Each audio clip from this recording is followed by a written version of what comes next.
Welcome to the Cinephile Rehab podcast. I'm one of your hosts, Ryan. Here alongside me is Philip. Put your sexy voice on. We'll call him Dr. Phil. And last but surely and not least, we have Julia. Say something, Julia. Hi, everybody. How did you play boobies? Whoa, what was that? What'd you say, Julia? He played boobies. I didn't hear it. Loud noises! Anyways, she's the greatest person on earth, by the way, everybody. Yeah, she's all right. So our goal with this is to hopefully give you an artistic view on films that we believe you should be seeing. Refer many films we consider hidden gems that people should see, and give you our personal critiques on a certain film each episode. Hopefully we can convert you Disney junkies into actual cinephiles. Because let's be honest, they just suck. All right. Our first segment, opinions are like assholes. We're doing best movie villains. And I'm going to let Julia go first. Ladies first. Why are you putting me on the spot? Cuts. Okay, so my choice for movie villain is Alan Rickman as the Sheriff of Nottingham from Robin Hood, Prince of Thieves. A comical villain. How interesting. Alan Rickman.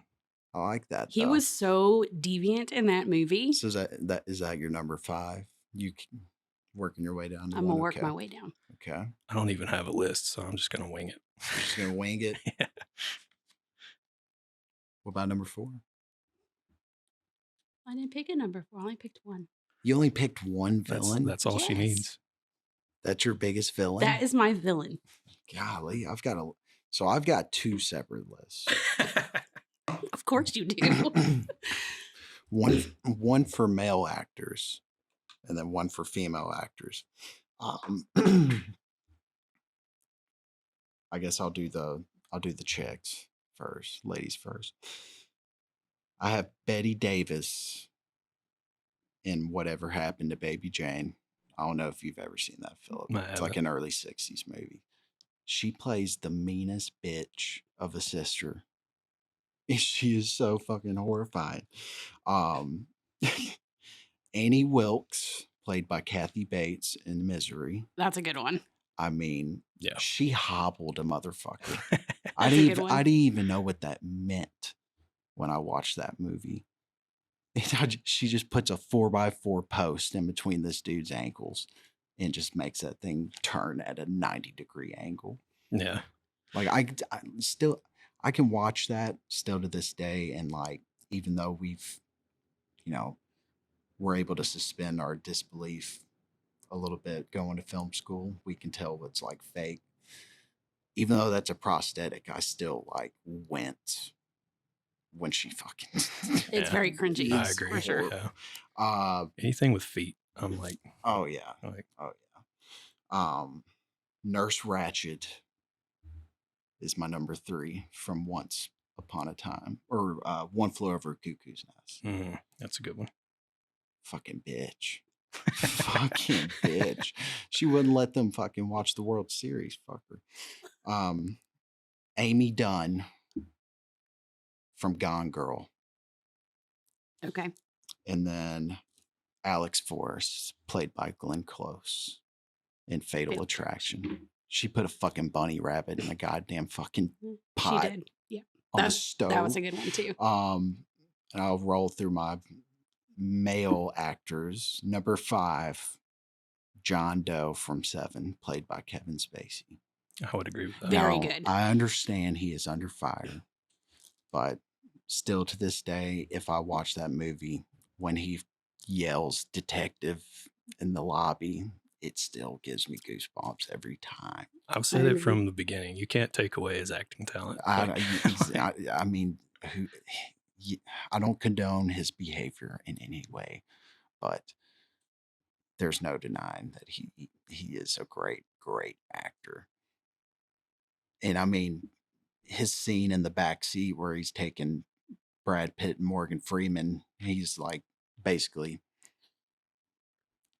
trying to explain why he's killing all these people. You kind of like the fucked up side of you kind of agrees with him. You're like, right.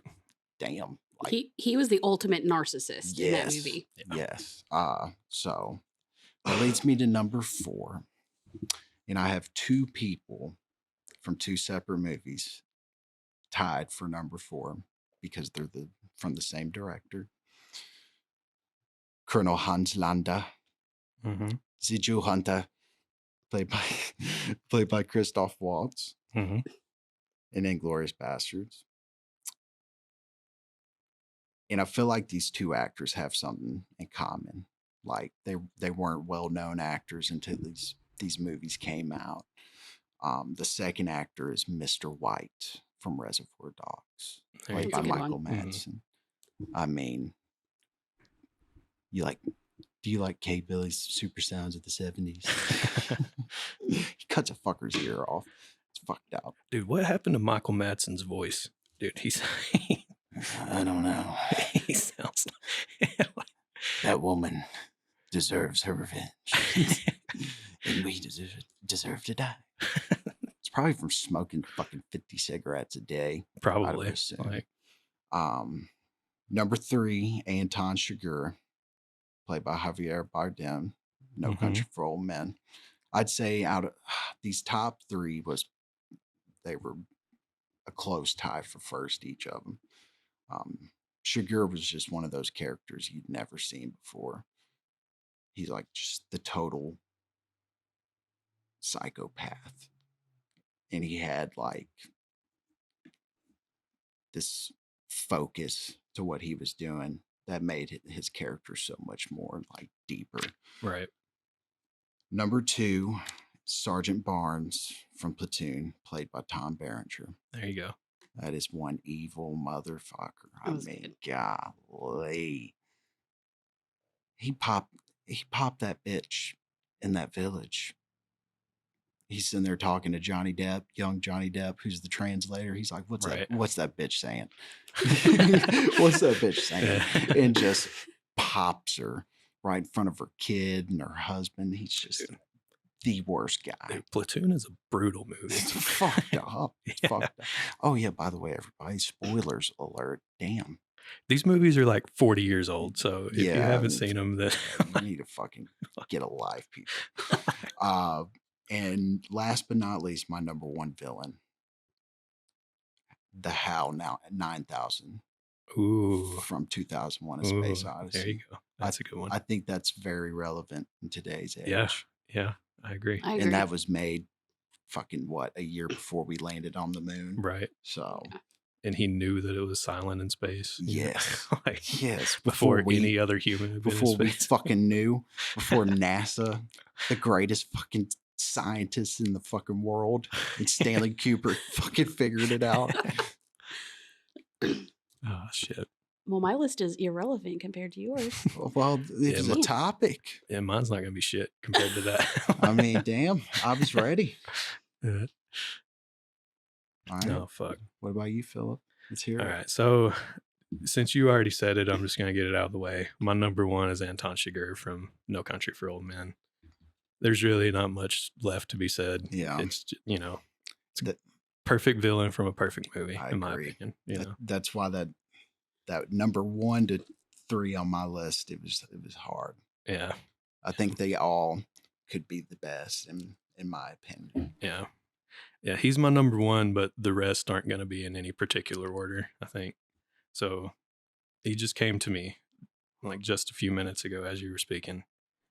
I want to butcher this name, but from I Saw the Devil. Oh, okay. Jung Kyung Chul. He played an old boy, right? Yeah. He was the serial killer cannibal in the movie Oh. that you end up feeling sorry for by the end. Yeah, because the dude is fucking him up the whole movie for what? I think killed his wife. I think. Wife. Yeah, Yes. yeah. I think it might have been his daughter. His daughter or wife? No, it was the wife. That's one of those movies where it made me look away a couple Yeah. times. I was like, Yeah. God damn. Yeah, he's a serial killer, cannibal, rapist, and by the time the movie's over, you're feeling sorry for him. Yeah, you feel totally sorry for this dude. Like the premise is that he's a police officer, the protagonist. Yeah. And I'm not going to try to pronounce his name. Yeah. Right? That first time was embarrassing enough. But anyway, like his wife ends up getting murdered by the serial killer. And so he like vows revenge against this guy. Yes. But instead of killing him, he just injures him, tortures him basically. Puts a fucking transponder in him. Yeah. So he could track puts him. a tracker like in his body so he knows where he's at all times. How did he didn't he make him, did he swallow it or he shove it up his ass or something? Well, no, he'd shit it out. I can't remember. I think he like knocked him out and then sewed it into him. Oh God! Like cut him open, shoved it in, and sewed definitely it up. Body horror. Yeah, it's that. Oh yeah, it's gruesome. It's over the top, and it's just fantastic. Yeah, it's amazing. It has one of the single best one-shot takes where he's killing that dude. In the fucking car. And the camera's just rotating around the car on the outside, and it's fucking unbelievable. Yeah, unbelievable. Good choice. I like that one. Thank you. Who else? I don't want there to just be silence on the recording, so I think that's all I got for now. We'll come back to it next week. So what about villains that are not villains, but they are villains? Shut up. So what about a villain in a movie who is not supposed to be a villain, but you kind of think he's a villain? Example, Grandpa Joe from Willy Wonka and the Chocolate Factory. He was an asshole. 100%. I mean, Willy Wonka's a fucking asshole. He killed all those kids. No, they didn't really kill them. They all got left. They all walked out. We don't know what happened to any of those children. But Grandpa Joe sat in that bed. And then jumped right up when that little fucker came in got the door. Got the goddamn chocolate. That is true. I see her point. They ate cabbage soup and lived in a shack that probably didn't have a roof. Acting like they were paralyzed. Correct. That's a little bit of a villain in my opinion. Because I can see he was a dick. I can see that. He was a dick. I like that one. So is there anybody that you guys think that were like maybe portrayed as a good guy, but deep down they were a villain? Well, definitely Mark Zuckerberg in the Social Network. There's the obvious one, Jenny from Forrest Gump. Yeah. Ryan, you mentioned we talked about this the other day. And Rose from Titanic, that fucking bitch. That fucking bitch. She threw that priceless jewel over the fucking edge. Somebody should have been waiting for her and just shoved her fucking old ass off. She let fucking Leonardo DiCaprio fucking drop to the bottom of the fucking ocean. Which one is that? The Pacific? Is that who the submarine people went to look for? Was Jack? We're gonna find him. There was enough room on that door. Everybody. Yeah, I think there was enough room on the door. 100%. Oh yeah, there was enough fucking room. That fucking bitch. You had mentioned we talked about this earlier about Matt Dillon in Something About Mary. Yes, he plays the sleaziest fucking guy. He tries to fucking resuscitate the dog with the 2 lamp wires. Puffer.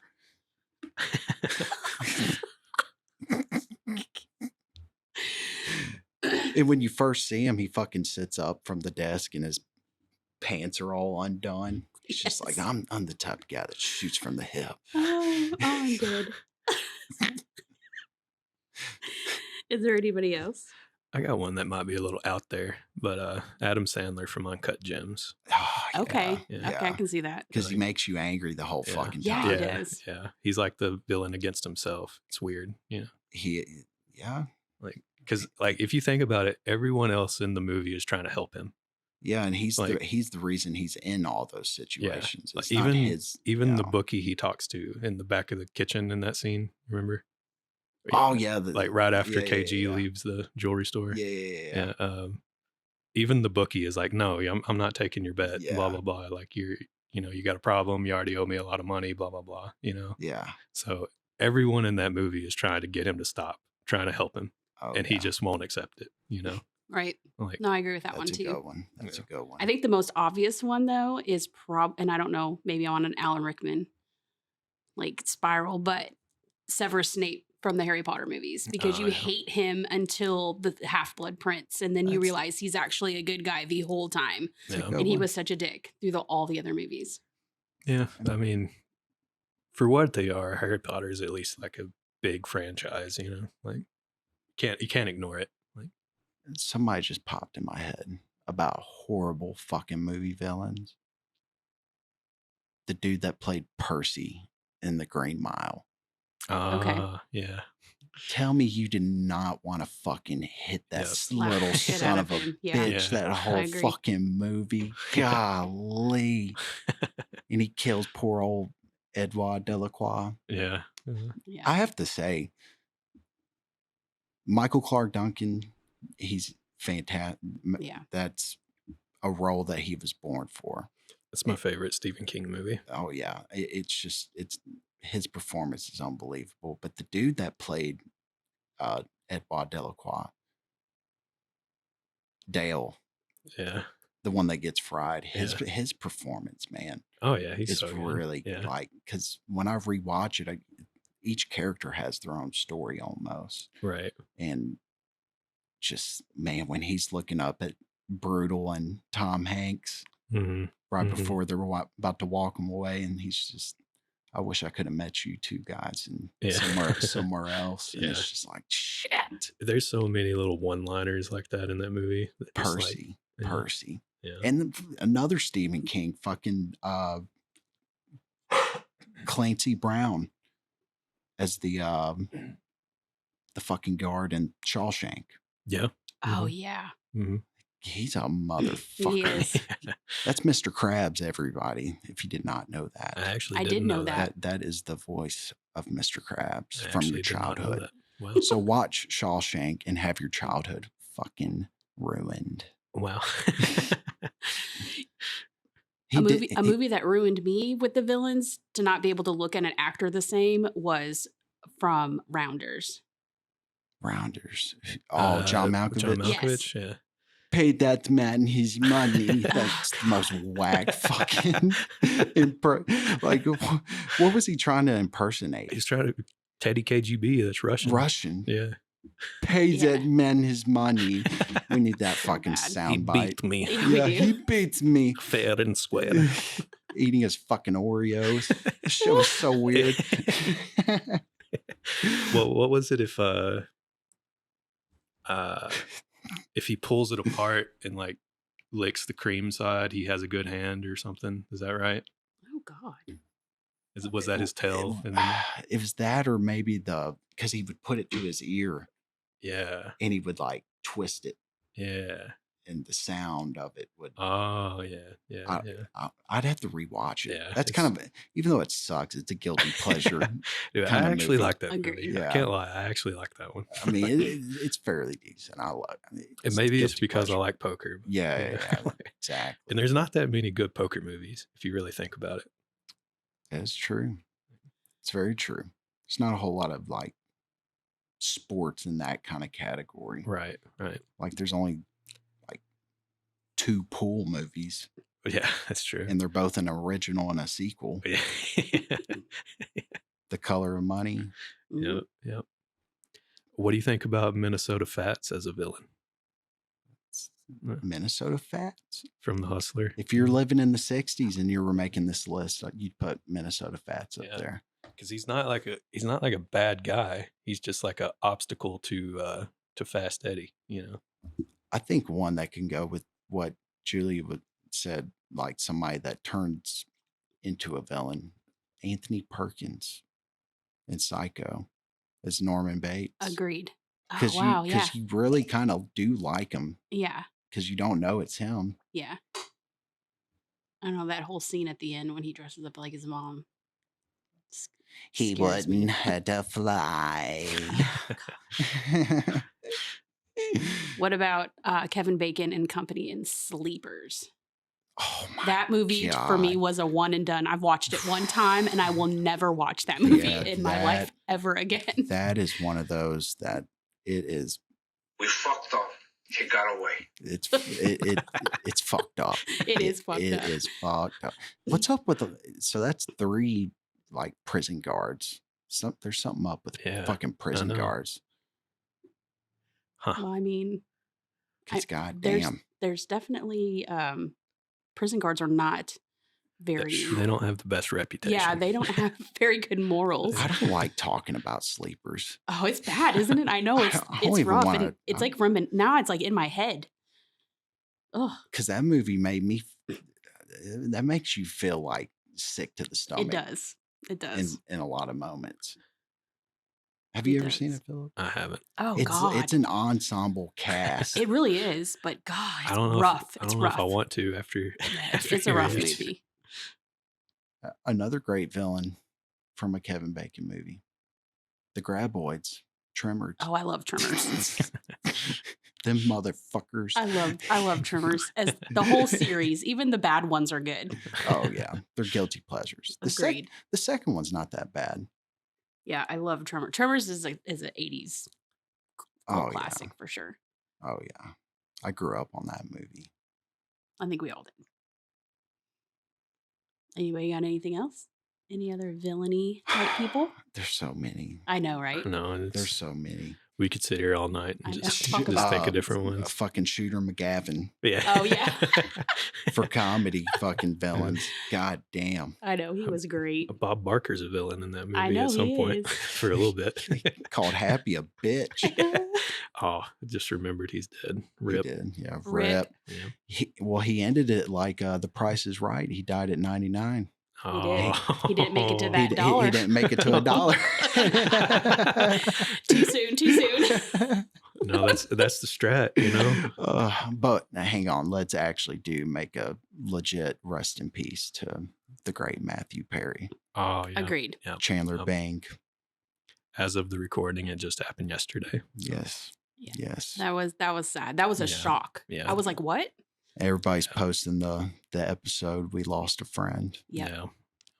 How he was only like he wasn't 54. even 54. He wasn't even that old. Yeah. Yep. I mean, lived a tough life. Yeah. He Tough did. life. Well, I really just fucking killed it. Right Well, there. You did. You killed the Just buzz. killed Hang the on, hang fucking on. mood right there. Sorry, everybody. Everyone remembers him from Friends, but I remember him from the video game Fallout New Vegas. Oh, He voiced the villain in that Really? in that game. Yeah. Really? Yeah. I didn't know that. did he you was do like- a good job? No. No. He did a very bad job, actually. Oh shit! Oh shit! Oh. Oh.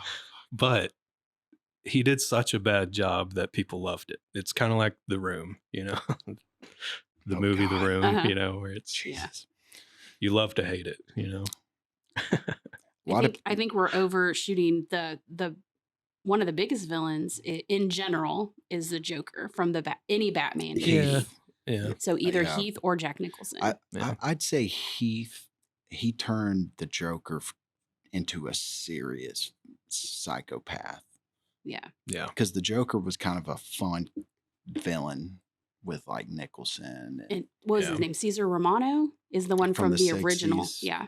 Yeah, and Heath just everybody knows. It made him dark. And Just let's not forget old Jared Leto either. Yeah. Jesus Christ! I will.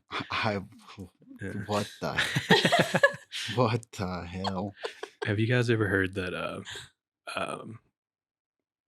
the 3 major Jokers, which is what was his name? Cesar Romero Yeah. Yep. from the 60s. Yep.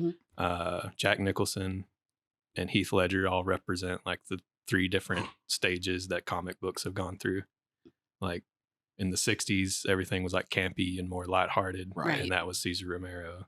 pal. And then Jack Nicholson was the era from like, I know it's not a comic, but from the Mark Hamill Joker, where it was Right. he was a villain, he was evil, but he was still kind of like comedic, you know what I mean? Yeah. And then Heath Ledger represents the dark side of the really dark storylines that comic books are in like now, you know? Yeah. So think about what he could have done. yeah. Oh God, I know, he could have I done. know. He was great. Golly. He was great. He would have been set for life if he had survived past the Joker, you know? Yeah. He would have been getting every role ever. And I want to say it's 2023. Everybody needs to watch Broke Fucking Bag Mountain. Yeah. That is a great fucking movie. One I don't and- care. It's a one and done movie. I don't now. care. It's about two gay dudes. Who gives a shit? It is such a good fucking It was movie. a one and done for me. If you're It was good, though. if you're too insecure to watch a movie about two gay dudes, then that's on you, not the movie. Yeah. you know? I mean, I'll be honest, it took me a while to get used to movies like that, but the movie that really like changed it for me was Brokeback Mountain, Yeah. because my aunt showed it to me like when it came out, and I was probably 10, Mhm. 11 maybe. And she showed me fucking Brokeback Mountain. She showed me a lot of great stuff.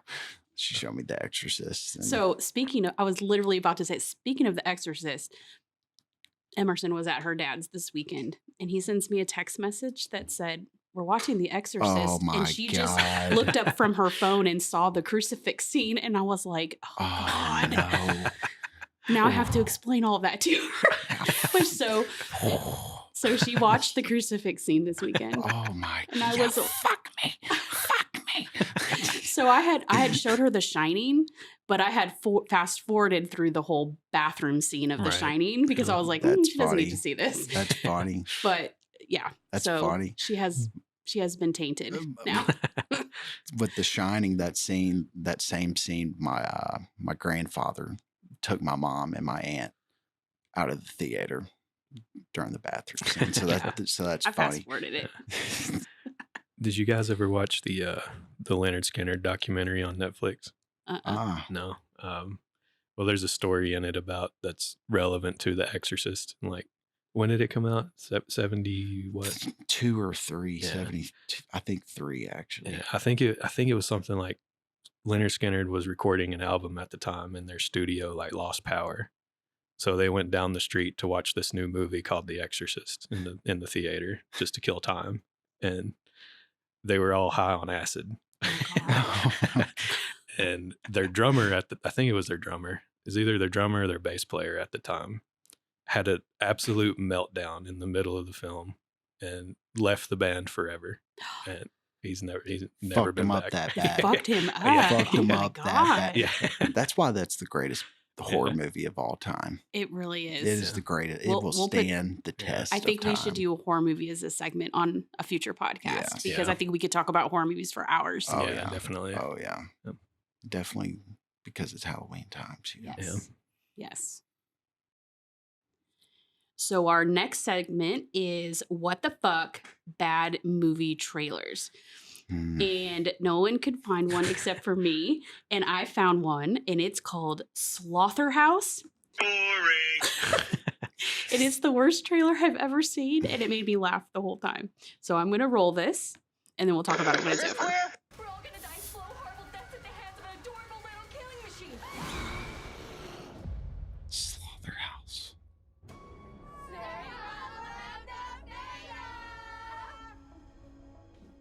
I already hate it. Maybe you were thinking about running. And have every sister turn on me my senior year?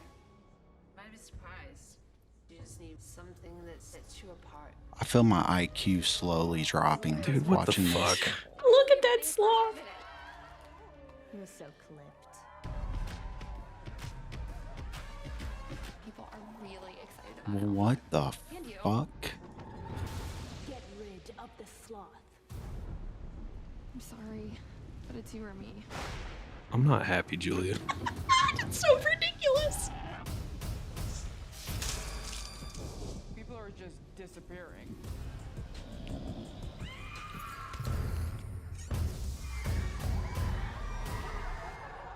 I'm actually fucking speechless. Yeah.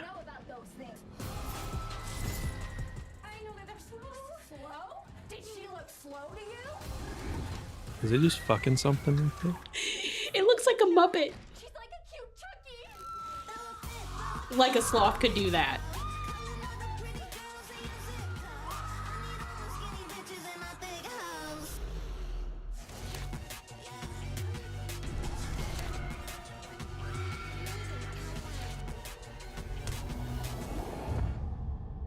Oh my God.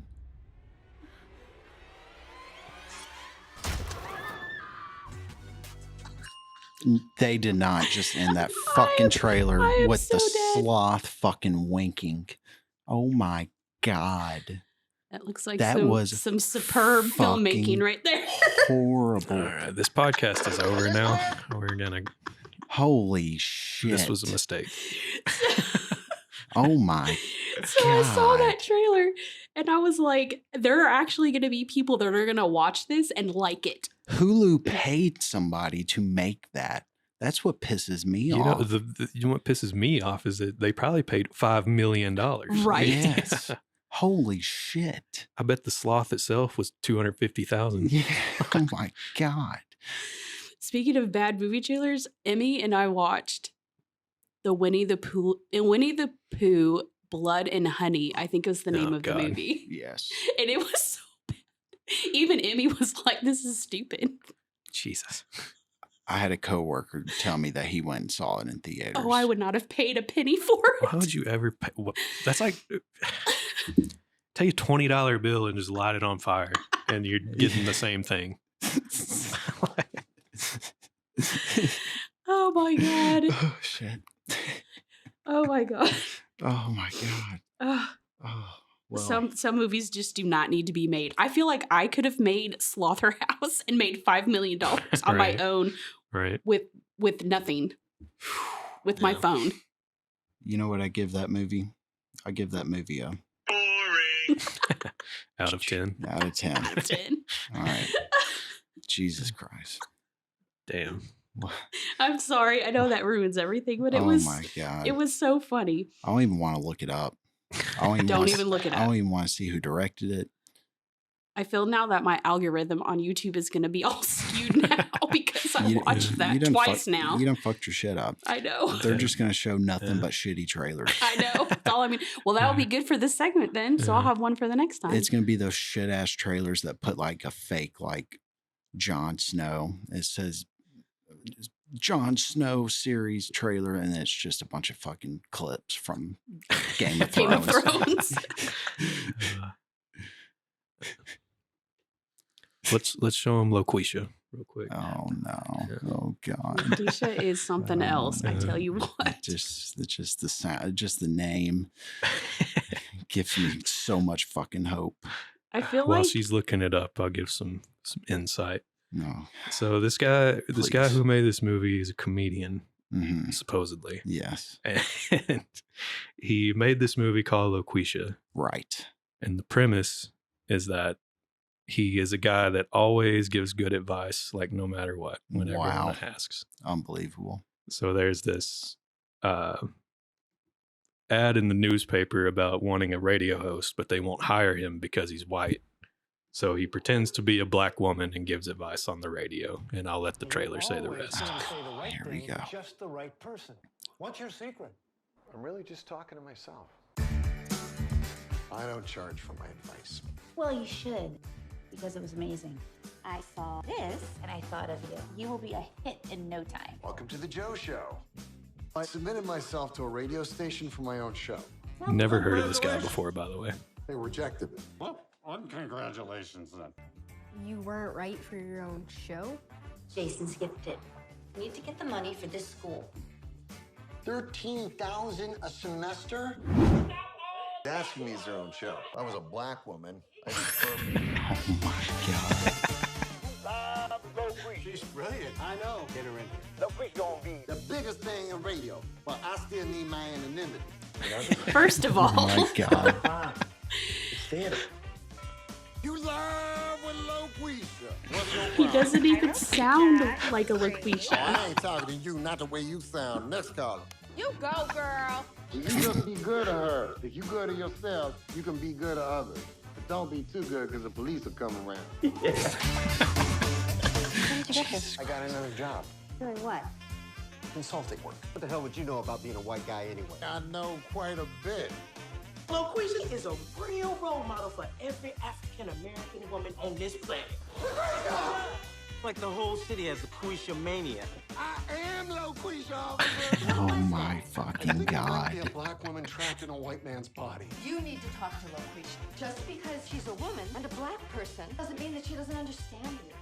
Is this really happening? I'm on a bridge above the river, and I'm gonna jump. But thanks for calling. Enjoy your jump. I gotta start listening to her. Oh my fucking So God. bad. By the way, that movie Jesus never released. Christ. I see why. It's a white man acting black. Like a black woman. In these times? So In this economy? In this political climate? I feel that movie shows how easily people could be manipulated Oh yeah. Right. into believing something that is not true. Oh yeah. That's the way I feel about it.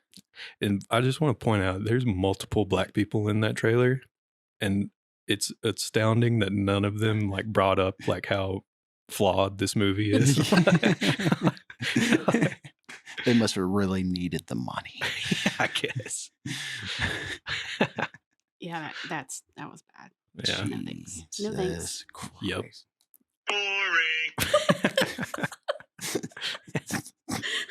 That's what I give it. The Homer Simpson. Oh Jesus.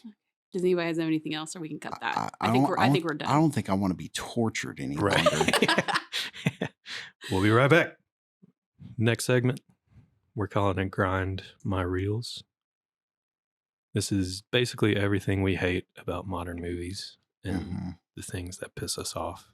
And it's a lot of things. Yeah, this might be a long one. Yeah. So, what I hate, just right off the top of my head, every single movie trailer is exactly the same. The same pacing, the same music, the same quips, the same. If you've seen one movie trailer, you've seen them all. Yeah. Are you mostly referring to Marvel movies? Well, there's that. Yeah. But every movie does it nowadays. Like the Marvel movies, for sure, the ones that are easy.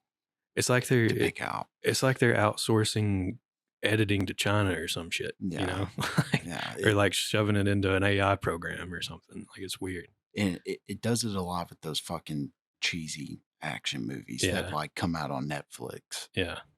It's always like fucking some hitman in some third world country trying to track somebody down with a love interest. It's at either some point. and the song they use is either a remix of some like 70s, 80s classic rock song. Yes. Or some like quiet, like distant piano, you know, like with a lot of reverb. It's exactly the same. And it's like I said, if you've seen one, you've seen them all, you know, and it's just boring. It's a good point. It's hard to get excited about a movie when the trailer sucks ass. Yeah. That's why A24 is very superior, because they put out some really good trailers. That is true. I'm always interested. Them and Neon. Yes.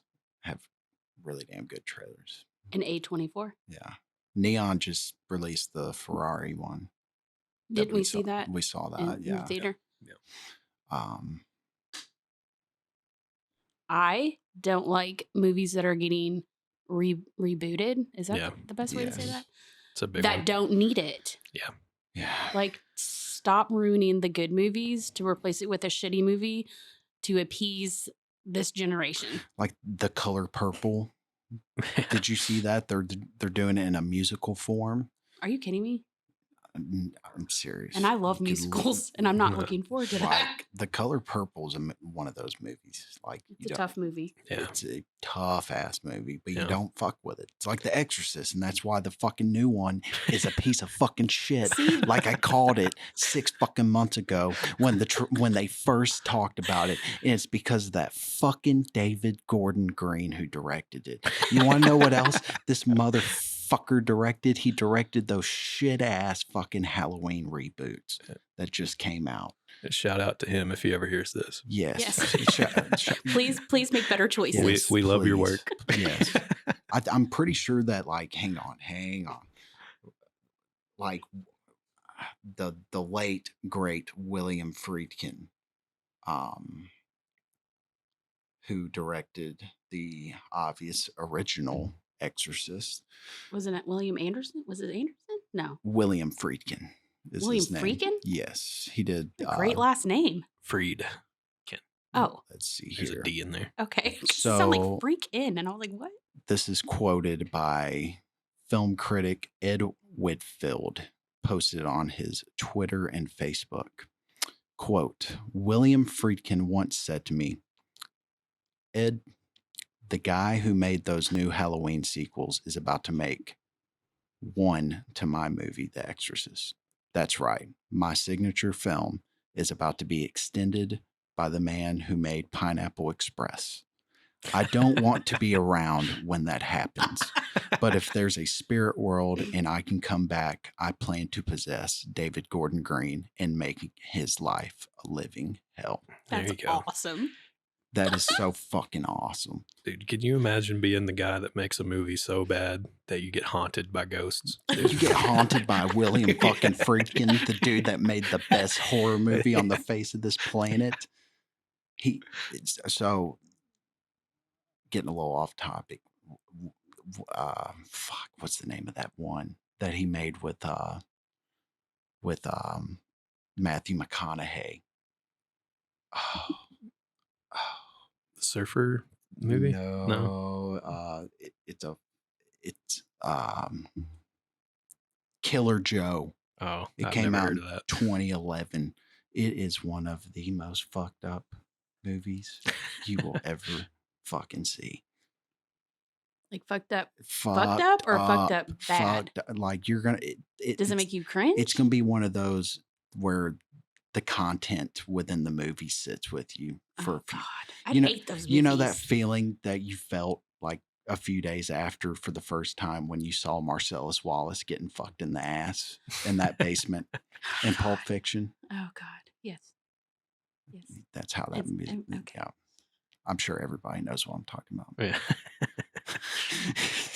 I'm aware. See, that's what I think. I feel like they're going to redo Pulp Fiction, and I think we should go on strike as people. If Quentin Tarantino is still breathing, he will never let that happen. He would kill somebody. Yeah.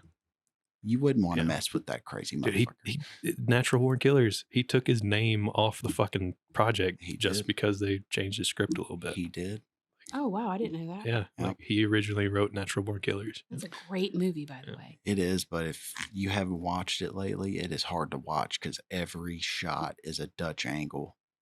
And when you're able to actually notice that, it makes you so, like, it made me dizzy. Wait, am I thinking of something else? Or am I thinking of Woody Harrelson? Yeah, Woody Harrelson and Juliette Lewis. But was that the movie that he did write? Yeah. Oh, okay. Okay. He wrote True Romance. Oh, okay. Also. Yeah. And that was Tony Scott, Ridley Scott's brother. Yeah. That's my plea with the movie industry is stop making reboots of great movies. West Side Story is another example. Yeah. The first one is so good, but the second one was so bad. Even that was Spielberg. You know? Yeah. I did not like it at all. Well, I mean, I guess I agree with both y'all. My biggest problem is just about, like Julia's, quit fucking reusing stories, come up with original ideas. And that's another thing is if you just going to continuously reboot a movie, it's just, there's no good content. It's just not it's not creative. There's no creativity anymore. Yeah, I feel like there's a huge lack of movies that are grounded in today's reality. Yeah. You know what I mean? Yeah. It's either a period piece from something that's old, like Killers of the Flower Moon, or it's some high concept like sci-fi or horror, like there's no movies about real people anymore, you know, like there used to be in the 70s and 80s. And the only movies like that are being made are mostly foreign films, you know. And going back to Julia's point, like the movie doesn't even have to be old to get rebooted. And speaking of foreign films, what was it? Another Round with Mads Mikkelsen. Yeah. They're making an American version of that. Yeah. For no reason. Yeah. For no fucking reason. And apparently it has Leo. Of course it does. Of course it does. It's what IMDb says so far. But just leave shit alone. I mean, Right? There's nothing sacred anymore. No. You ruin the greatness of the original whenever you try to recapture what that original put out.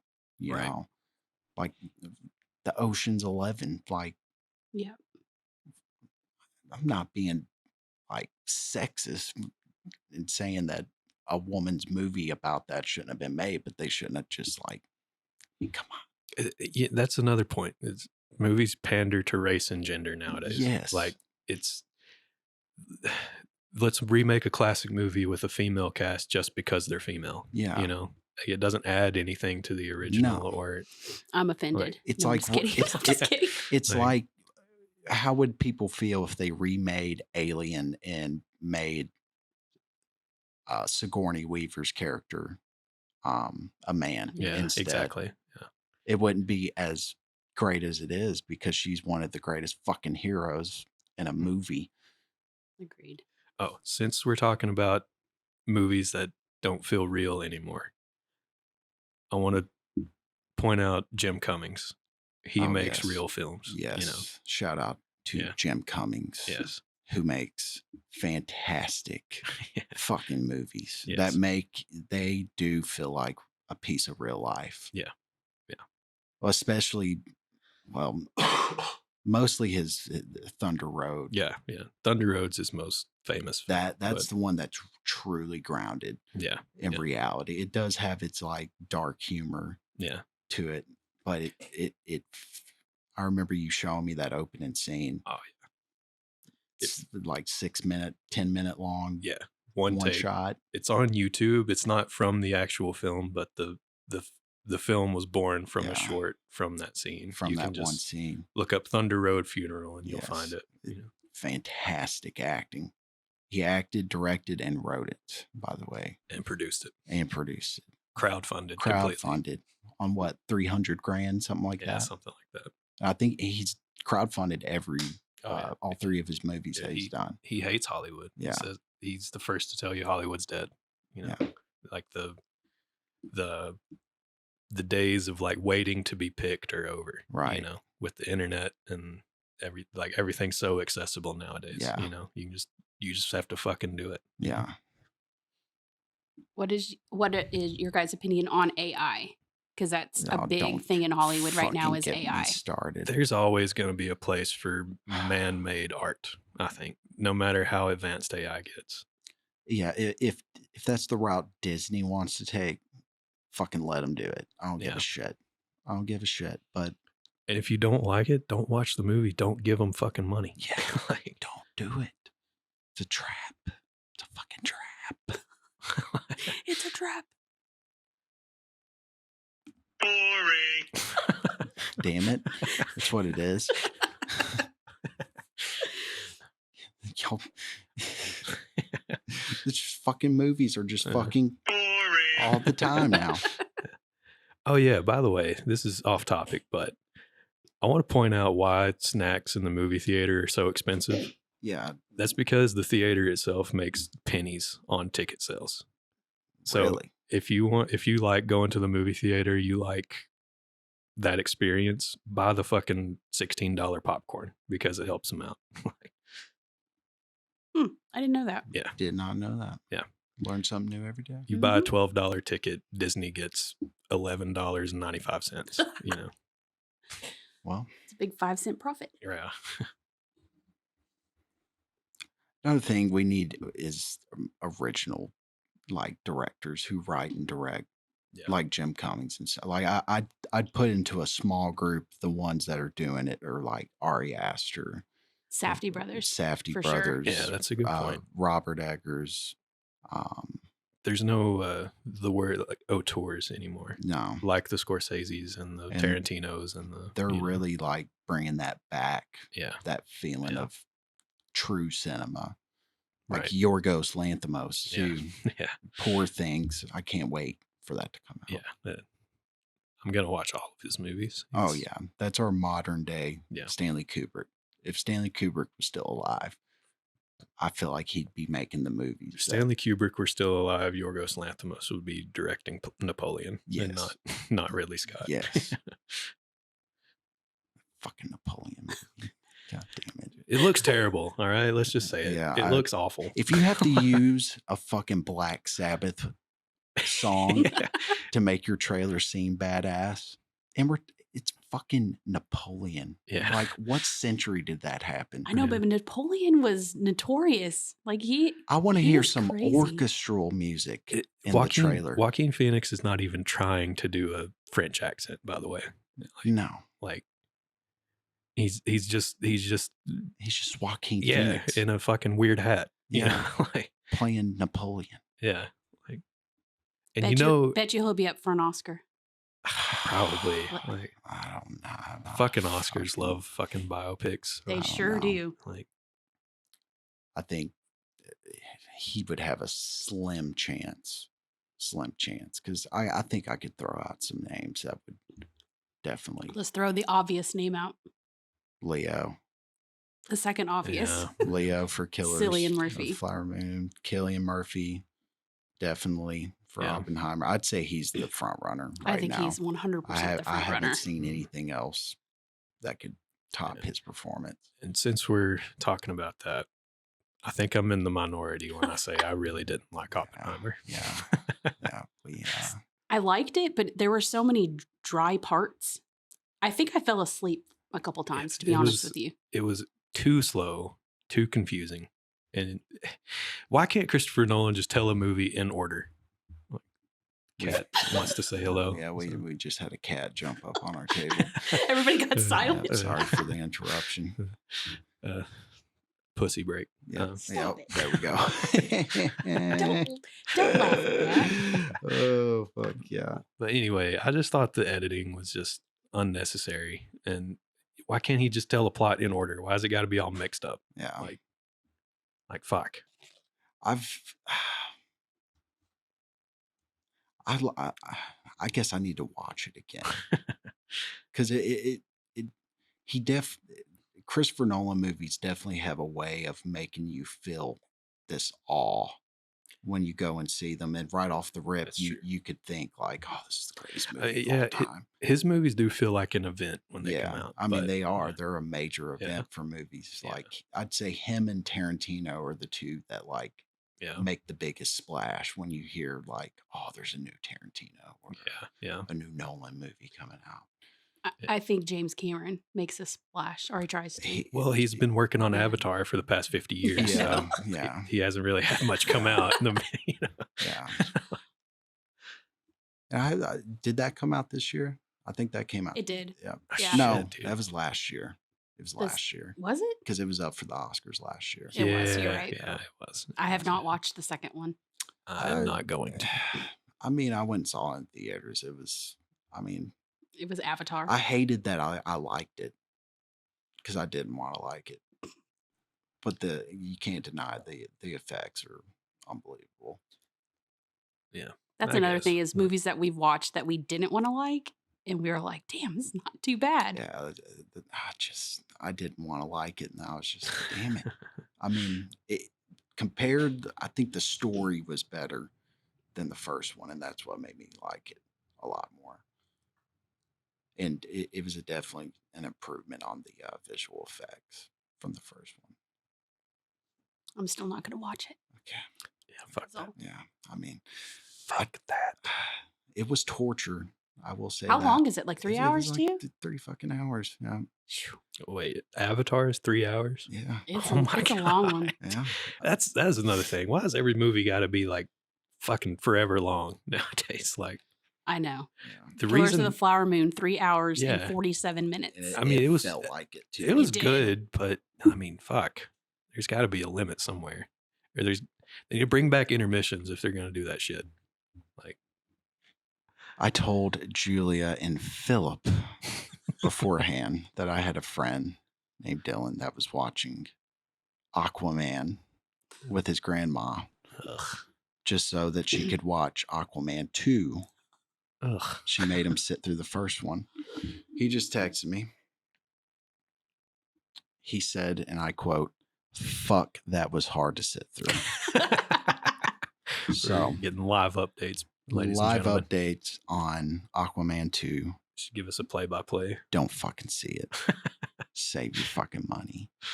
All that movie is good for is some eye candy for Jason Momoa. I mean, he's a very attractive man. That's the only reason why to ever justify for watching that movie is just to look at his abs.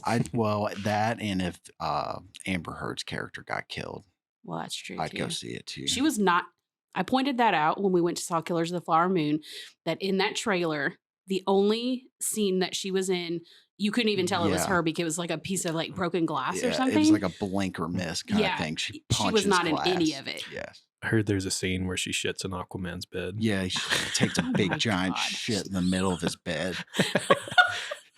She does the little like waddle like in a circle like a dog does before she fucking does it. But here's the thing: they're underwater, so the shit just floats. Floats up, so she's got to smush it in.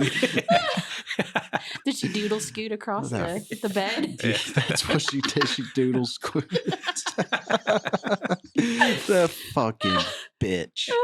Oh. Shout out to Amber Heard. I'd love to have you on one day. We'd love to have you on, you bitch. Shout out to Johnny Depp, so we can hear him. Yeah, now Johnny Depp, we love you. To put up with that for as many, I guess, years maybe that he had to put up with that. Yeah, we'll give you restitution for that shit. Agreed. Give you a firm pat on the back. Yeah, yeah. Women, am I right? Shut up. Categorize us all the same. You never shit in anyone's bed? No, what?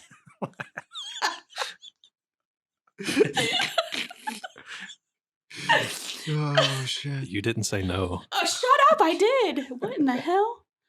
So gross. Boy, that escalated quickly. I mean, that really got out of hand fast. Alrighty.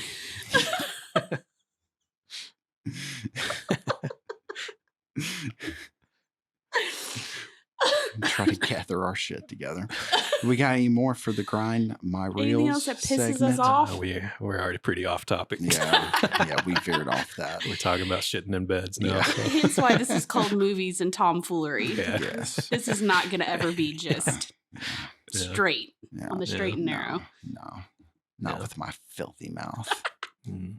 That's for you, Mom. Shout out to Mom. if you listen to this. Hopefully my grandmother doesn't listen to this. She won't. All they're going to do is go, run! You need some Jesus in your life. That's what she's going to say. Run! My grandma doesn't have the internet, so I'm good. Oh, you're good. You're in the clear, bro. Yeah. You're in the clear. We're back after a Swiss cake roll break. Mm-hmm. Well needed. It was well needed. Mm-hmm. Our next segment is top 3 movies of the year so far. And we're going to rotate. This week's is going to be Rhino's top 3 movie picks of this year. Yes, indeed. What you got? So I would say my number 1 so far would probably be what we just saw. Killers of the Flower Moon. You mean Loquisha? Yeah, Loquisha. Slaughterhouse? Yes. It definitely, I mean, Scorsese is just one of those that never miss. Anything he makes is great. And compared to what's came out this year, I think it's far superior. We still got plenty to see. Something I'm sure will probably take over that spot. That movie was deep. It was deep. If you guys, Mm-hmm. and that's what she said. However, if you have not seen that movie, I highly recommend it. It's very long, but it's very it's very moving in my opinion. It'll keep you engaged. Yeah. I didn't fall asleep, which is a big deal for me in long movies. Makes you feel like a piece of shit for being a white person. It sure does. It sure does. I felt like a piece of shit walking out of that movie. It sure like, does. God damn, we are fucking assholes. My number 2 movie, and it kicks Oppenheimer out of my top 3 because I just thought of it. Beau is Afraid. Ooh. Oh, yeah, see, I didn't yeah. get to see that with you guys. Yeah. It I need to was watch it. definitely a fucking roller coaster. Another 3-hour movie. Another Oh, 3-hour gosh. fucking movie. It was really good though. It was Ari Aster. Just he's our next great, one of our next greats. If he for keeps sure. that momentum rolling, then Oh yeah. Oh yeah. I'd even love to see his, like, if he wants to move into like more drama. Right. Because I mean, Hereditary, that first hour is nothing but a family drama, and it's still engaging of a movie. And Beau is Afraid is not like a true horror film either. So. No, it's just his schizophrenia that's fucking horrifying the whole time. Yeah. And then my number 3 movie of the year, I liked it better than Oppenheimer. John Wick Chapter 4. Wow. Would not expect that. Seriously? John Not Wick expect Chapter that. 4. It's some about those movies. The next one gets better for some reason. And I think it's because they stuck with the same director who was Keanu's stunt man for the Matrix movies. I didn't know he's that. a stunt man Wow. turned director. That's why the Yeah. stunts in those movies are so fucking Yeah, good. that movie keeps your adrenaline going for Yes. sure. And Keanu is just a national treasure. He truly is. Yeah. And everybody loves him.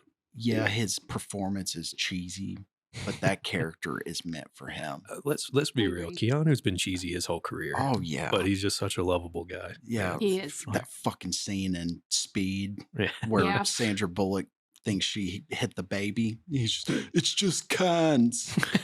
It's just cons. And then his fucking English accent that disappears halfway through fucking Bram Stoker's Dracula. Yes. It's like he was just like, I fucking suck at this, dude. I'm gonna go back to Bill and Ted. I love Bill and Ted. Yeah. The first one. That's how he should have talked. And Bram Stoker should have, oh, dude. Don't fucking bite me, man. But yeah. That's my top 3. No. Wrong button. But yeah. Top 3. I'm pretty sure you have a soundbite of Keanu and Bill and Ted over there. Do I? I'm pretty sure I downloaded that for you. Damn it, Ryan. Hang on. You're slacking in your soundboard duties, sir. To the real world. No, that is not it. It's That's excellent. Morpheus, dude. Whoops. Hang on. That's not even Technical the same difficulties, actor, dude. folks. I'm so sorry. Which one the fuck is it? It's excellent. Begged us to let him use the soundboard. Yeah, I know. And then he just fucks it up. There we go. There you go. There we go. Sorry. Damn. everybody. This is why I suck at the soundboard. I am gay. Okay. Moving on. Is this queer? Our next segment is movie reviews, and I think that we are probably going to review the obvious one that we have seen recently, and that is Killers of the Flower Moon. We will try to give you a non-spoiler kind of brush over. And we'll give a warning. We'll give you a warning. And so yeah. Dumbledore dies. Yeah, Dumbledore dies and Killers of the Flower Moon. That's your spoiler. Obviously it was a big movie, long, but I think it was necessary. It was definitely a necessary story to tell. I was very surprised by some of the items that they covered in that movie. So it is a true story as well about the Osage Indians. Yeah. Especially the lead female. Yes, Lily. Molly. Lily Gladstone. Was it Lily? Well, her name's Molly. Okay. But the actress is Lily Gladstone. She's probably the front runner for Best Actress. I would hope say. she gets it. She was incredible. She was really good. She's probably the standout, in my opinion, I agree. of the movie. I don't know. De Niro. We talked about that a few minutes ago. Yeah, I think at this point you kind of expect De Niro to be good when he's doing a dramatic But he role. was really good. He was good though. When he's doing a Scorsese movie. Yeah. Especially because Yeah, those two together are just, like peanut butter and jelly, Yeah. like Perfect. mac It's and cheese, But I think we all have agreement that Leo kind of disappointed us a little bit. Yeah, I was. Really? I don't think it was him. I don't think it was Leo himself. I thought the character was. Yeah. Yeah. Like. But was that the way he was supposed to portray? Was that character like that in real life? I'm gonna assume so. That's a good point. Like because he was a little. He's kind of dull, just he's not the little, smartest guy in the room. Correct. And yeah, that might be his character, but it's just kind of like maybe Leo doesn't portray it the best, but it's to me. I think I told you guys this when we came out of the theater. To me, it was a little bit Sling Blade-ish. Yeah. Like Billy Bob Thornton's character in Sling Blade. He with a mix of I don't remember what I said now. I said Sling Blade and there was another. Oh, and he looked like Matt Damon. Did anybody see that? Matt Damon. There were some shots I was like, is that Matt Damon or is that Leo? When he's wearing his hat, his cowboy hat, he looks a lot like Matt Damon. It threw me off a couple times. And that weird fucking scowl that he had the whole movie. With the no. one eyebrow up the whole time. It was the mouth for me because it's what reminded me of Sling Blade. He kept his bottom teeth like past his top teeth. Yeah, like here, exactly like in Sling Blade. I have a quote from the movie actually right here of Leo.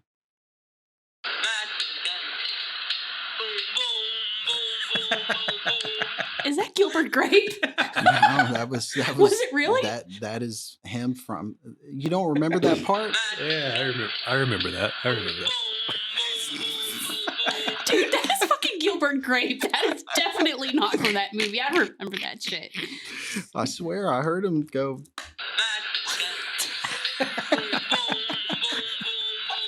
I'm so dead. Oh shit! Oh shit! Oh fuck! That is indeed Leo from Gilbert. From what's eating Gilbert Grape?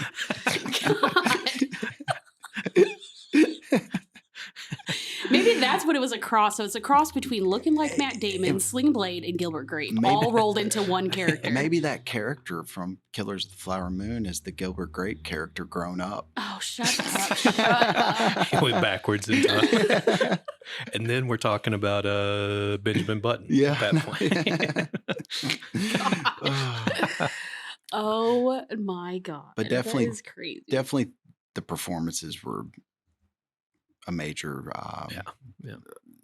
I'd say, highlight of the movie. Cinematography. I wanted more Brendan.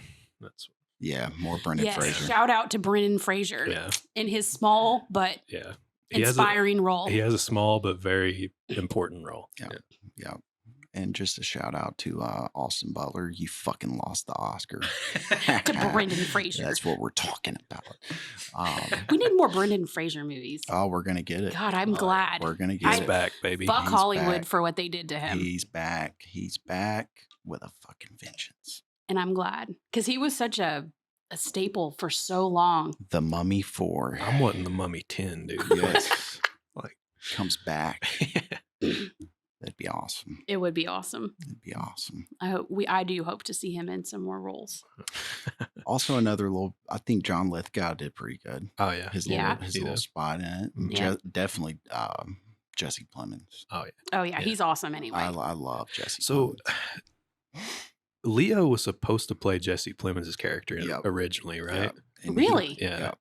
They changed it like right as production started. Well, who was supposed to play Leo's character?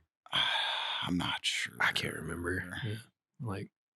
I'm not sure about that. Yeah. But Leo had some sort of say with the script. Yeah. And wanted it rewritten to where he played that character specifically. Yeah, I heard De Niro and Leo had some beef on the set.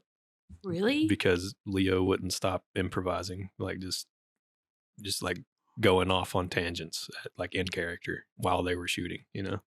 I could see that because that's the new school and the old school acting together there. They're basically the same like persona like of their generation. Yeah. You know, because De Niro's undoubtedly one of the best actors True. of his generation. True. And I think with the way Leo's going, he might be the same. They haven't done a lot of movies together. Now that I think about that's just their second it. second movie they've ever done. Yeah. I think De Niro helped Leo get his first movie. Or no, I would believe it.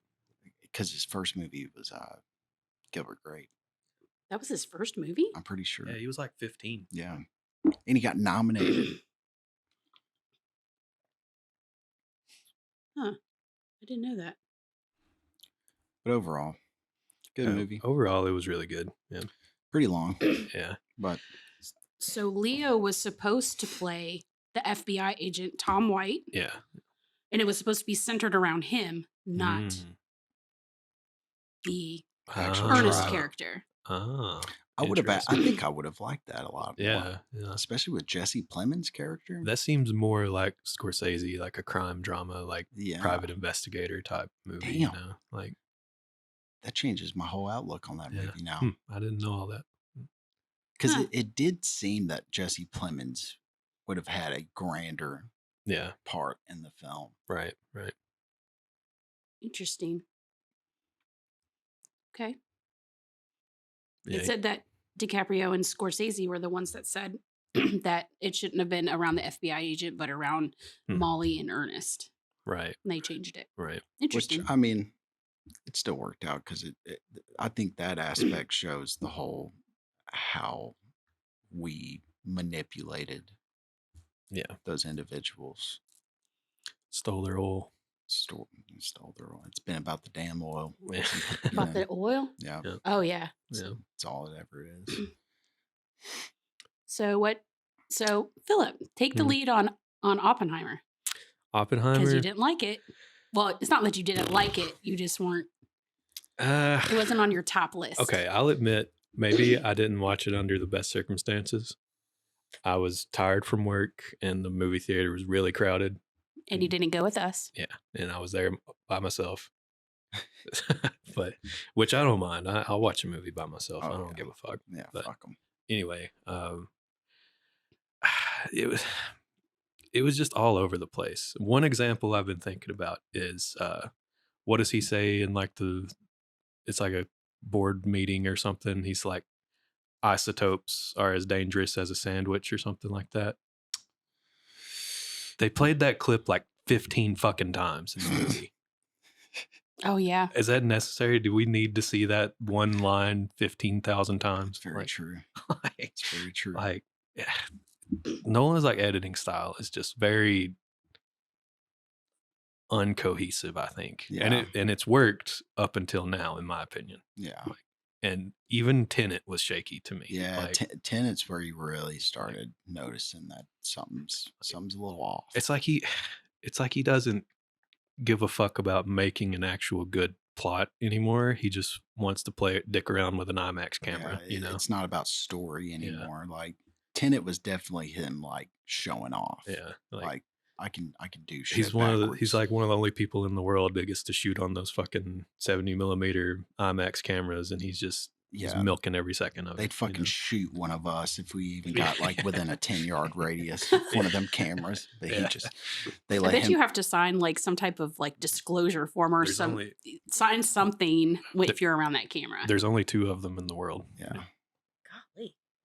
They made a special one for this one too, right? I think so, for the black and white sequences. Yeah, I think so. Yeah.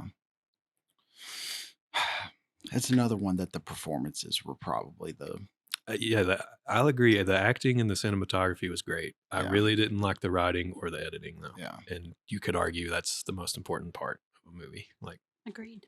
Yeah.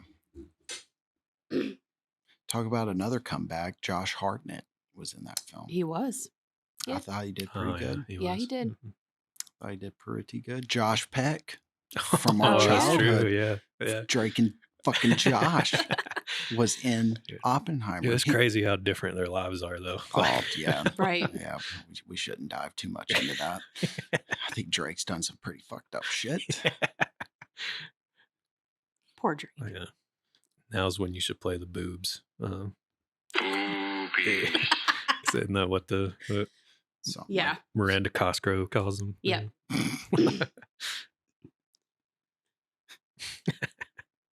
He's just over there giggling. Oh shit! Fucking movie. Yeah, I didn't like Oppenheimer, and I don't care who knows it. You didn't like it, and you're proud. Yeah. As I said, I thought it was good for what it was, but it was long and drawn out, and there were too many dry spots, and I fell asleep a couple times. I'm pretty sure of that. Yeah. You're not the first person I've heard say that they fell asleep watching that movie. And I like slow burn movies, but that one was just like extra slow burn. Like, yeah, exactly. It's like waiting for the wick on a firework Yeah. to go off, and you're just staring at it, Yes. Yeah, waiting for something exciting to happen. Yeah, exactly.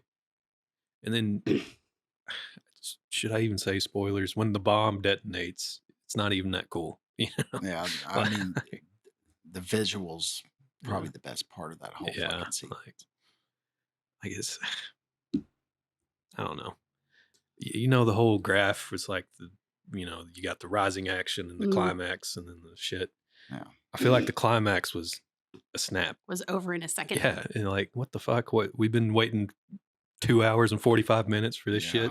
Like, it's true. Like, it was a lot of build up. Right. That whole movie was nothing but build up. Right. And then we had to go on and on and on about how they lived happily ever after, or didn't in this case, I guess. Yeah. But, Right. you know, like, yeah, shit didn't really go well for him. Yeah. Like, Harry Truman, what do you call him? Crybaby. Yeah, little fucking crybaby. I'll let that crybaby back in here. That was the best part of the movie. Yeah. Gary Oldman. Yeah, Gary I know fucking Gary Oldman. Oldman was good. I like that. Bring me everyone. What do you mean everyone? Gary Oldman, everybody. In studio. You got anything else to say? Bring me everyone. Oh, What do okay. you mean everyone? Very insightful. We'll get right on it. Oh, shit. But yeah. So Emmy and I watched Five Nights at Freddy's, and I told you guys I was going to mention it just because I literally just watched it today with her. And the critics hated it. So Rotten Tomatoes, I think it's like 28%, but the audience is like 85%. Oh, shit. And it was probably kids, like parents of kids. Yeah. Okay, go ahead and play your "It's Gay" or whatever. Is this queer? Yes. Emmy knew everything that was going to happen. Every character, she was like, and this is this person, this is this. She was like telling me, she kept interrupting the movie to say, let me just tell you about the lore. And I'm like, Emmy, just let me watch the damn movie. She's dropping deep lore facts She about she was like, she was in it to win it. Oh, And she loved it. And I asked her, I was like, how many times are you going to watch this movie? Because it's on Peacock as well. And she's like, probably 100. And I was like, okay. Jesus. It wasn't horrible. Like if you're familiar with the video game and all that stuff, it was pretty like spot on to the video game. Right. Definitely wasn't the best movie I watched, No. but it wasn't the worst movie I've watched. I've got one question. Okay, here he goes. Did it have any? No. All right, then I'm not watching it. I'm not watching it. 2 boobless hours, you know. 2 fucking boobless hours. Are you kidding me? I want my fucking money back. I want my fucking money In a back. kids movie, straight Yeah. PG. I got my money's worth when I went and saw Wolf of Wall Street. Yep. Because the first fucking scene is him snorting coke out of a chick's asshole. Yep. I was like, I am in it. Yep. I am in it for the long haul. This movie could be 5 fucking hours. It kind of is. It's another 3 hour movie. Fucking long as shit, but it doesn't feel like it. It really doesn't. No. It don't feel like it. I feel like if anyone's allowed to make a very long movie like that, it's Martin Scorsese. Oh, yeah. Because he does it the best. Hands down. Hands down. Yeah. Because he makes it so quick, the flow. Even though that was kind of the opposite with this one. Right. Yeah. It was much slower paced. And yeah. I mean, it definitely had its time jumps to it. That's another thing about Oppenheimer is it and Flower Moon kind of have the same pacing. But I liked Flower Moon infinitely better than Oppenheimer. Yeah, like I agree. Like totally agree. Because it had story. Yeah, It had exactly. fucking depth. And had heart and soul. Yeah. You know? Yeah. And I mean, Have you guys rewatched any movies lately?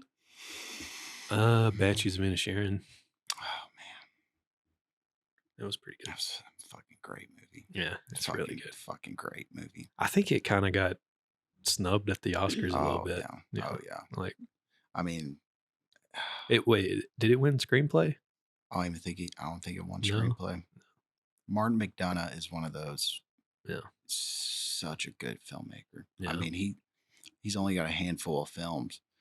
Yeah, I think that was his fourth film, I think. Mm-hmm. I think so. He did In Bruges. Yeah. Was his first. Classic. 7 Psychopaths. Haven't seen that one. That one's fucking. That's probably Christopher Walken's last good performance. And then he did 3 Billboards Outside Ebbing, Missouri. I loved that movie. That is a fucking. That's a great movie. Saw that movie like 3 times in theaters. Those are the kind of movies I want to make.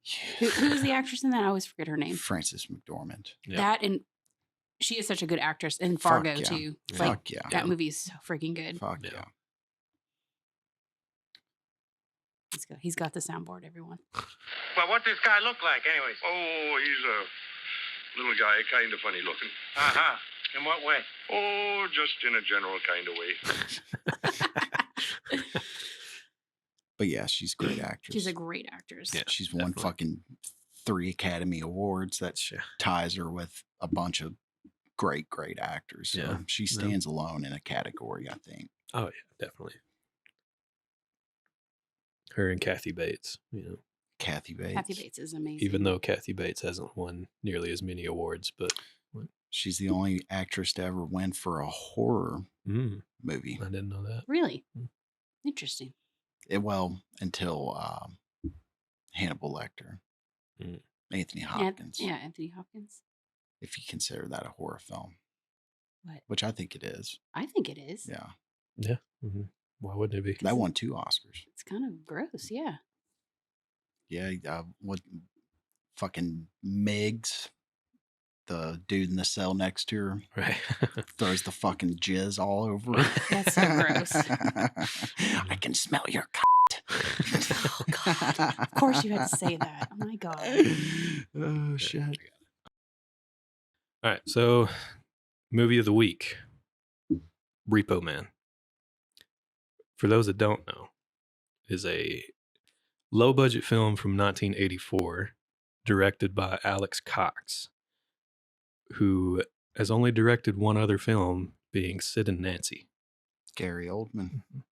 Fun fact, he has a co-writing credit for Fear and Loathing in Las Vegas. Nice. Interesting. Yeah. Did not know that. The Johnny Depp movie, where he Wow. plays Hunter S. Thompson, for those that don't know. I did not know that. Yeah. So the movie stars a very young Emilio Estevez, who plays a punk kid named Otto. Otto quits his job at a grocery store and goes to work and is tricked by Harry Dean Stanton's character, Bud, to work for a repossession agency, a car repossession agency. Fun fact, all of the repo men in the movie are named after beers. What? There's Bud, Harry Dean Stanton. There's Light, he's the black guy. There's Miller. I think Miller's the mechanic who doesn't drive purposefully. And there's one more. I'm blanking on his name right now, but it's another beer. So that's cool. That's pretty awesome. Yeah. I didn't even think I picked up on that. I'm telling you, this, like, after watching it again, this might be one of my favorite movies ever. Like, honestly. I remember when we watched it, we were like, wow, like Yeah, it really it felt very like this day and age type of movie. Yeah. Like it definitely stands with the times for right, sure. right. And what makes it unique is it's not just watching this young kid repossess cars. There's a subplot about aliens that escaped from the Los Alamos agency, and I think it's in New Mexico.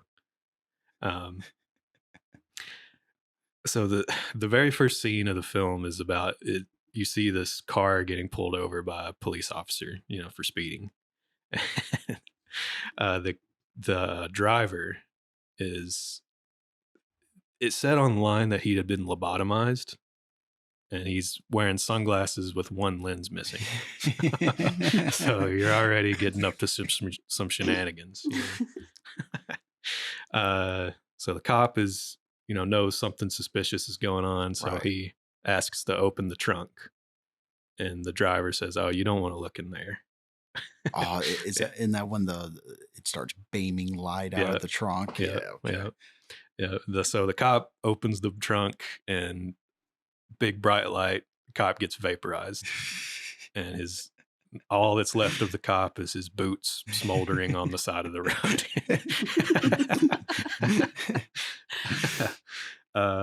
Very important. The car is a Chevy Malibu. Someone puts a repossession bounty on the car for $100,000, which in 1984, that's a lot of fucking money. So, I want to say it's 10,000 actually. So, 20,000. 20,000. Okay. So, but nobody's able to find the car because it's fucking aliens, So the plot becomes them trying to repossess this alien vehicle. And at the same time, there's a shadow group of government agents trying to find it, led by a woman with a metal hand. There is so much going on in this movie, and I didn't realize it on the first watch. I definitely need to rewatch this. Yeah, so by the way, it has an original score by Iggy Pop. Nice. The punk rock singer. Nice. Iggy Pop. Yeah. And the Chevy Malibu is important not only for the plot, but in real life. It's a very interesting story. So they only had one Chevy Malibu to shoot with. However, 2 days after they started shooting, the car was stolen. Oh, shit. Oh, my. So they scrambled around, totally somehow scraped up enough cash to get a new one. The very next day, they found the original one. No shit. So now they have two Chevy Malibus to shoot with. And it gets even weirder from there. The next day after that, the lobotomized driver, I forgot his name. I have it written down here. Fox Harris is the actor's name. During a take, he crashes one of the cars. Oh, shit. And you can actually see one of the prop gas tanks is damaged in one of the scenes. Oh, damn. Wow. So one of the cars gets totally totaled. And so yeah, that's a little behind the scenes anecdote from there. Going back to the opening scene, the license plates are different in different shots because of that. Oh, wow. Okay. It's a little continuity errors, a little bit. Yeah, out of a necessary continuity error. Yeah. But yeah, that's sort of the basic plot and some fun facts in there. But one other thing, Dennis Hopper was originally supposed to play Harry Dean Stanton's character. I have to say I'm glad he didn't, because Harry Dean Stanton is a fucking fantastic actor. Yeah. And seeing this put it up there as one of his better roles that I've ever seen. I mean, like I said, after I watch this again, it's probably one of my favorites ever. There's just so many Easter eggs and subplots. And another subplot is after Emilio Estevez's character gets the job as the repo man, he stops hanging out with all of his punk friends. Right. But there are little scenes peppered throughout the film of what his punk friends are up to, while he's working. So it keeps up with them. Yeah. That's right. They're robbing liquor stores and spray painting cars and bullshit like that. And there's a certain point in the film where all of these subplots meet. Okay. So you got the punk kids, they end up stealing the Chevy Malibu, who ends up getting stolen back by a rival repossession agency, Right. who then gets stolen by Harry Dean Stanton after he gets released from the hospital, who ends up, well, spoiler warning, Miller, the mechanic that works for the repossession agency. Turns out he purposefully hasn't driven a car just because he wants the Chevy Malibu. He knows that it's like Miller's talks about aliens throughout the whole movie. Right. So he knows like what's going on. Damn. Yeah. There's so much that I can't remember from this movie. I know, can't it's believe so it. good. Yeah. It's so good. One of my favorite things is that it purposefully avoids product placement. If they drink a lot of beer in the movie, right? And instead of like it being Budweiser, Miller Lite, whatever, it's a plain white can that just says beer in blue font. Yeah. But there is one exception to that: the pine tree air fresheners, and there's one in every single car in the movie. Little details. Yeah. Little details. Yep. The company that made those air fresheners gave them a little bit, Nice. Just to have them. Interesting. Shout out to Little Trees, everybody. Yeah. One other like little thing is throughout the entire film, on every television is a televangelist who is supposed to be a parody of L. Ron Hubbard, who founded Scientology. Oh shit! Oh wow!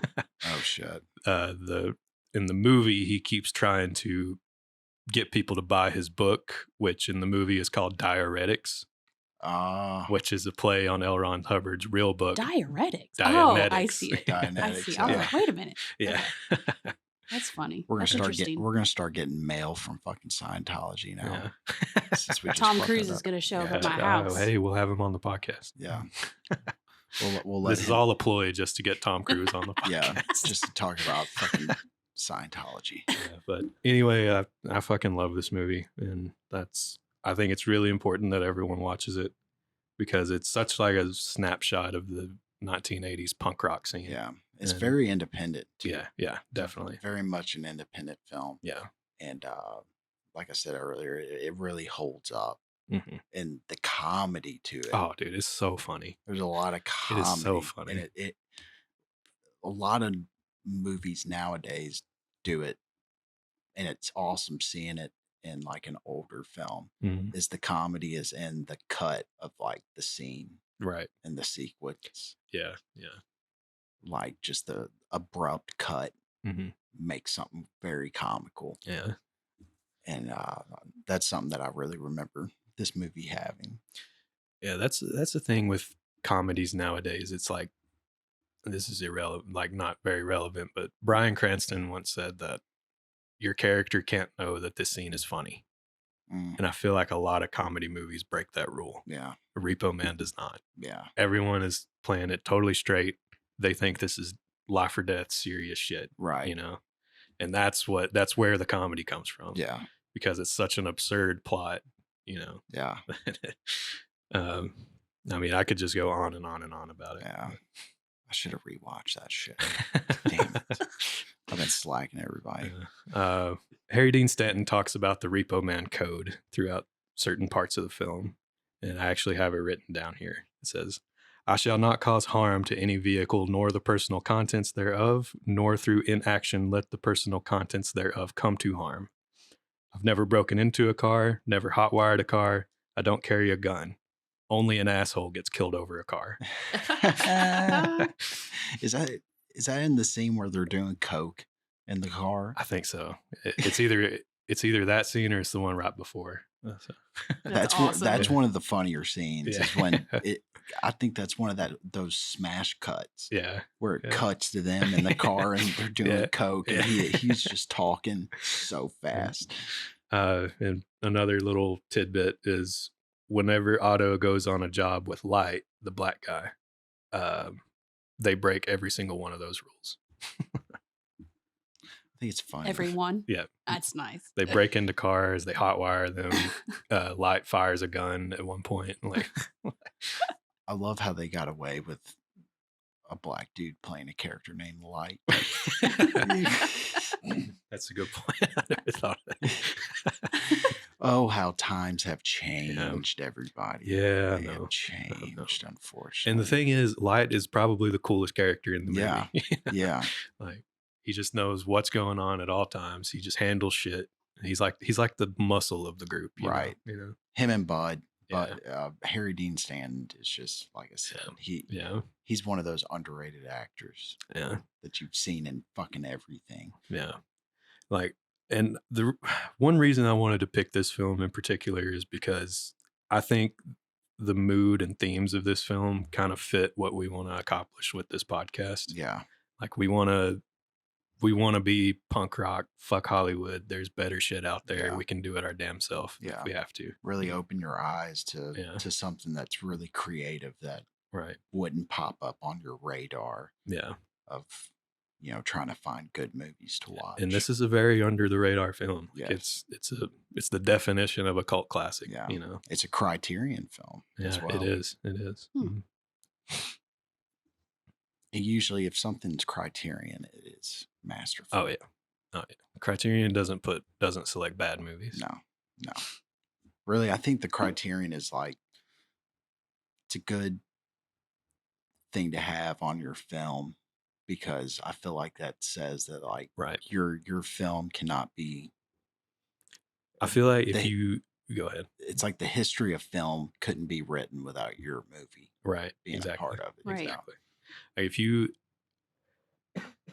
if you want to, like, gain the respect of your peers, you should shoot to make it into the Criterion collection. You know, like, as a filmmaker. I want to go in that closet. Yeah, dude, that'd be amazing. You look videos up, everybody, on YouTube of, like, famous directors and actors, picking out their favorite movies. It's actually pretty fun to watch. Really it's really cool to see, like, directors or actors you like picking out movies that inspired them. Yeah. Like, I think they had Charlie Day on there not long ago. Like, Charlie Day. They've Ari Aster has done Aster, one. The Safdie brothers. Yep. The Safdie brothers was my favorite. Yeah. They're the ones that got me into John Cassavetes. Oh yeah.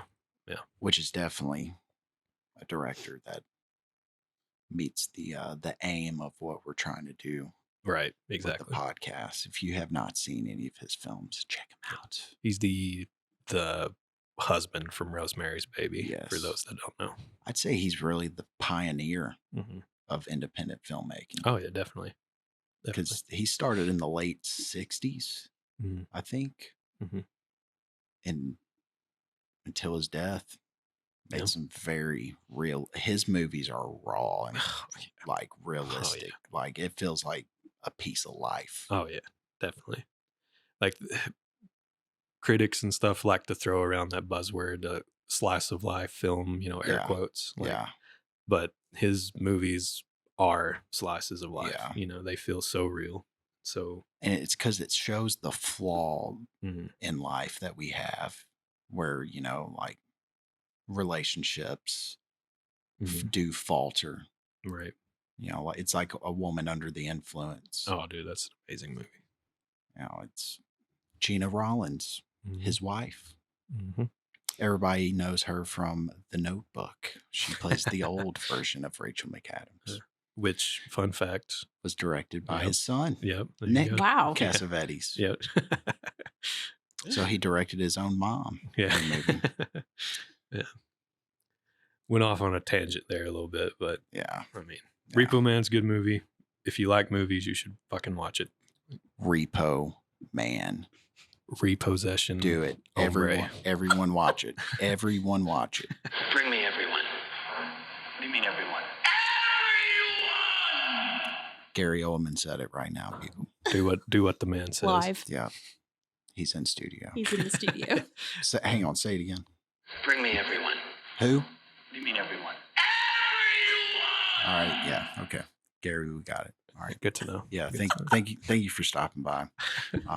we do get high caliber actors on this show. He's one, and we still. Oh, hang on, we still have Leo in here. Hang on.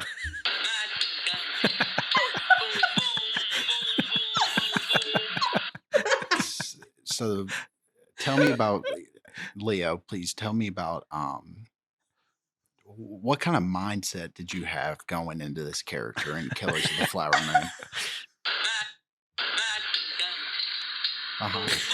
Yeah. Right. It's very insightful. Yeah. I agree. And how was it working with Robert De Niro?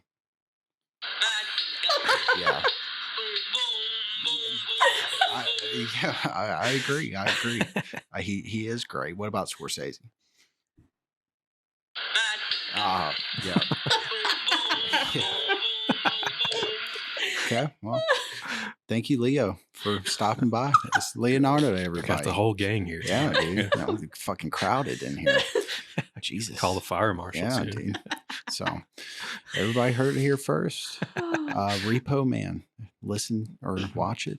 We like it, so that fucking means a lot. Yes, right? yes. If we like it, we're not steering you in the wrong direction. Yeah. We're not going to recommend you a piece of shit. Yeah, right? No, we ain't fucking bitches, okay? We don't go and sit at a fucking carnival they call a Marvel movie and listen to a bunch of fucking people sound like a bunch of orangutans in the fucking zoo. Oh, dude, that reminds me. My sister told me she watched the Taylor Swift movie. Oh, the Eras Tour? Dude, she said it was like a fucking zoo in there. Yeah. It's like people screaming at the top of their lungs like they're at a real fucking concert. Yep. Like grown women. Like grown fucking women. God. I think that's going to send Ryan off into a tangent of tangents. Boring. That's what I got for Taylor Swift. Oh, man. God. I don't even like Taylor Swift. You know why? I am gay.